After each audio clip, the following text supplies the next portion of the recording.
नमस्कार। प्रभा साक्षी न्यूज नाटक और आप सभी का स्वागत है। कांग्रेस नेता राहुल गांधी की ओर से अमेरिका यात्रा के दौरान भारत के बारे में किए जा रहे दुष्प्रचार को लेकर देश की सियासत गरमाई हुई है। बीजेपी और एनडीए नेताओं की ओर से राहुल गांधी पर जोरदार निशाने साधे जा रहे हैं। कोई राहुल गांधी को देशद्रोही बता रहा है तो कोई कह रहा है कि वह विपक्ष के नेता की बजाय भारत विरोधी दल के नेता बन गए हैं। इस क्रम में सबसे तीखा निशाना साधा है बीजेपी सांसद निशिकांत दुबे ने। आपको बता दें कि निशिकांत दुबे ने राहुल गांधी की तुलना सोवियत संघ के आखिरी राष्ट्रपति मिखाइल गोर्बाचेव से करते हुए कहा है कि जिस तरह गोर्बाचेव ने सोवियत के टुकड़े टुकड़े कर दिए, वैसे ही राहुल गांधी देश को तोड़ना चाह रहे हैं। उन्होंने राहुल गांधी की अमेरिकी सांसद इल्हान उमर से मुलाकात पर सवाल उठाते हुए कहा है कि इल्हान उमर खालिस्तान तथा कश्मीर को अलग देश बनाने की मांग का लगातार समर्थन करती है। अभी अमेरिका में राहुल गांधी इसी एजेंडे के लिए समर्थन जुटा रहे हैं। राहुल गांधी इस देश के गोर्बाचेव हैं। जिस तरह से सोवियत संघ को विखंडित करने का एकमात्र जिम्मेवार आदमी गोर्बाचेव था, और आज जिस तरह से रूस और यूक्रेन की लड़ाई हो रही है, जिसका कि गोर्बाचेव ने बीज बोया था, राहुल गांधी वही बीज बो रहे हैं। पिछले 2-3 दिन में उन्होंने कई एक घटनाएं ऐसी की हैं जो ये दिखाता है कि देश तोड़ने की जो एक साजिश है और उस साजिशकर्ता जो बाहर बैठा हुआ है उसके साथ राहुल गांधी के संपर्क हैं, या उनके साथ उनकी भावनाएं मिलती हैं, या उनके साथ मिलकर वो देश में ऐसा माहौल पैदा करना चाहते हैं जिससे कि ये देश खंडित हो। एक तो किसी इंस्टीट्यूशन के बारे में उन्होंने कहा चुनाव आयोग गलत है, वोट ही नहीं पड़ता। कभी सुप्रीम कोर्ट के बारे में वो टिप्पणी करते हैं कि कोर्ट के जो आदेश होते हैं वो बायस्ड होते हैं। कभी वो सीएजी के बारे में क्वेश्चन कर देते हैं। तो जो भी इंस्टीट्यूशन है इस देश का उसके बारे में क्वेश्चन करते हैं। लेकिन कल तो बड़ी अभूतपूर्व घटना घटी। इल्हान उमर जो कि कांग्रेस की सदस्य हैं, डेमोक्रेटिक पार्टी की मेंबर हैं, जिन्होंने मोदी जी के कार्यक्रम का बायकॉट किया, जिन्होंने 2022 में पाकिस्तान का जब दौरा किया, तो हमारे तरह का सिस्टम नहीं है अमेरिका में कोई सांसद, विधायक या कोई जनप्रतिनिधि यदि ट्रैवल करता है तो उसको बताना पड़ता है कि कहाँ से पैसे का सोर्स कहाँ है, किसने स्पॉन्सर किया।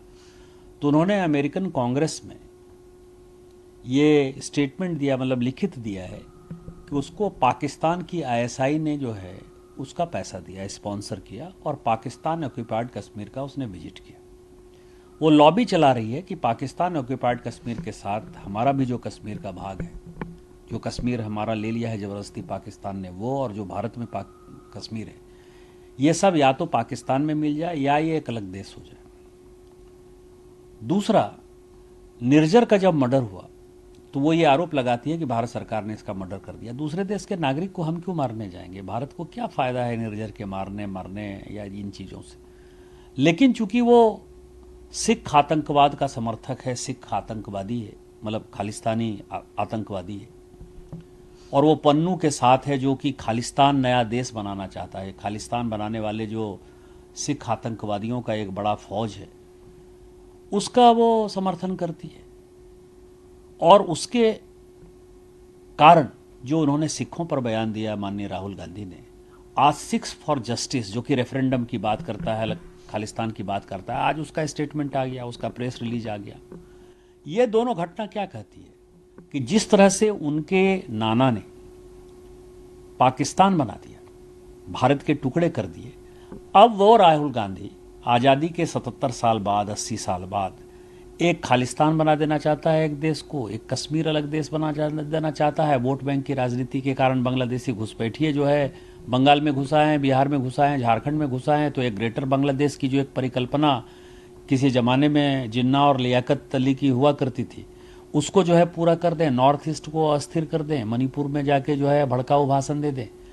और आरक्षण के ऊपर आप ये समझिए कि राहुल गांधी यहाँ बैठते हैं, यहाँ वो पत्रकारों से पूछते हैं कि आप शेड्यूल कास्ट हो कि शेड्यूल ट्राइब हो कि ओबीसी हो।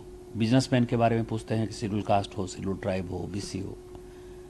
जो ब्यूटी कॉन्टेस्ट होता है उसके बारे में वो कहते हैं कि कोई शेड्यूल कास्ट, शेड्यूल ट्राइब या ओबीसी जो है लड़कियां आज तक जो है ब्यूटी कॉन्टेस्ट में नहीं गई। राहुल गांधी आरक्षण के बारे में एक बड़ी अच्छी बात बोल गए कि हम आएंगे तो आरक्षण को रिव्यू करेंगे, कि देखेंगे कि कब आरक्षण खत्म होना है। ये जो साजिश है आरक्षण खत्म करने की कांग्रेस की, एक तो शेड्यूल कास्ट शेड्यूल ट्राइब को आरक्षण देने को तैयार नहीं थे, कॉन्स्टिट्यूएंट असेंबली में बहुत बहस हुई और फाइनली नेहरू के कारण जो है वो केवल 10 साल के लिए हुआ और 10-10 साल में हम शेड्यूल कास्ट शेड्यूल ट्राइब के ओबीसी के आरक्षण को बढ़ाते हैं। ओबीसी के आरक्षण के लिए काका कालेलकर कमेटी बनी, 57-58 में रिपोर्ट आया, कभी लागू नहीं हुआ।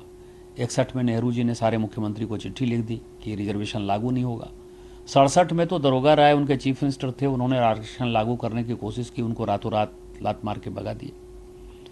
फिर जब जनता पार्टी की सरकार आई, मंडल कमीशन आया, मंडल कमीशन की रिपोर्ट 1980 में आई, इंदिरा गांधी उसको इम्प्लीमेंट नहीं की, राजीव गांधी ने उसको इम्प्लीमेंट नहीं किया। जब बीपी सिंह ने इसको इम्प्लीमेंट किया तो राजीव गांधी का बड़ा भयंकर भाषण है कि ये बड़ा काला दिन है, काला कानून है और ये नहीं लागू होना चाहिए। और 1952 से लेके 1990 तक जितने भी कांग्रेस पार्टी के मैनिफेस्टो रहे उसमें ओबीसी रिजर्वेशन का कांग्रेस पार्टी हमेशा विरोध करती रही।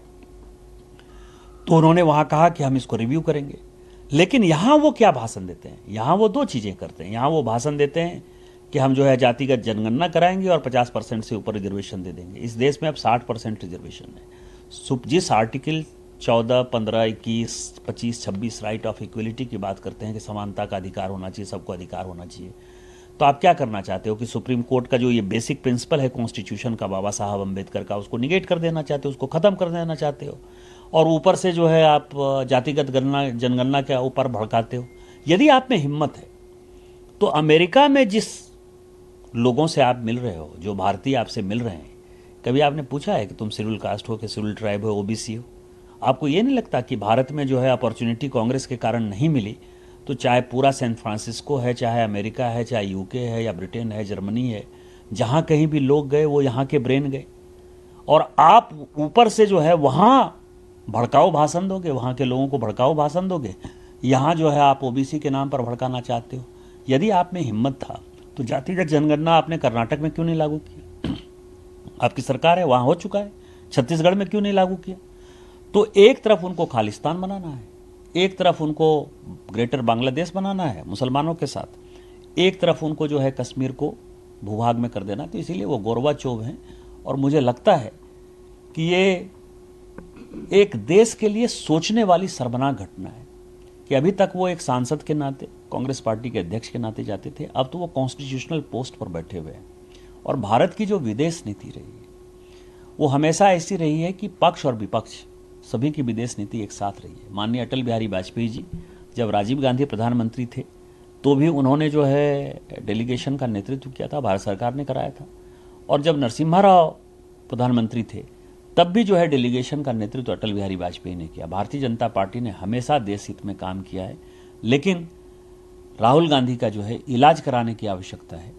यदि इलाज नहीं हुआ प्रॉपर, उनके माइंड समझने की आवश्यकता है या उनके मूवमेंट को भारत सरकार को देखने की आवश्यकता है कि ये किस तरह से देशद्रोही ताकतों के साथ हाथ मिलाकर भारत को डिस्टेबलाइज करना चाहते हैं, सीरिया जॉर्डन की तरह जो है या फिलिस्तीन की तरह यहाँ माहौल बनाना चाहते हैं या बांग्लादेश की तरह यहाँ माहौल बनाना चाहते हैं। ये जो उनके शब्द हैं इसको देखने की आवश्यकता है और ये बहुत ही शर्मनाक है। आपको क्या लगता है आरएसएस ने क्या किया? द्रौपदी मुर्मू जी को राष्ट्रपति बनाया ना हमने कि नहीं बनाया? यहाँ की लोकसभा की अध्यक्षा जो है सुमित्रा महाजन रही कि नहीं रही? सुषमा स्वराज जी नेता रही कि नहीं रही? उमा भारती जी तो आरएसएस विश्व हिंदू परिषद से आई, वो मुख्यमंत्री बनी कि नहीं बनी? आप ये बताइए ना कि कौन सी ऐसी महिला है जिस महिला को आरएसएस ने रोका? हम किस पर्दा प्रथा की बात करते हैं, किस तरह के कपड़े पहने? आज तक आरएसएस ने कहा, आरएसएस की तो महिला शाखा भी है ना, उसको पता ही नहीं। राहुल गांधी को आरएसएस के बारे में, भारतीय जनता पार्टी के बारे में कुछ नहीं पता। यदि पता होता तो इस तरह की बातें नहीं करते। भारतीय जनता पार्टी ऐसी पहली पार्टी है जो 33% अपने ऑर्गेनाइजेशन में भारतीय जनता पार्टी के ऑर्गेनाइजेशन में मतलब कि पदाधिकारी बनेगी या कार्य समिति के सदस्य बनेगी, 33% रिजर्वेशन दिया हुआ है। भारतीय जनता पार्टी ही ऐसी थी जिसने कि सरकार में आते ही फौज में महिलाओं की भर्ती होगी, परमानेंट भर्ती होगी, ये हमने फैसला किया।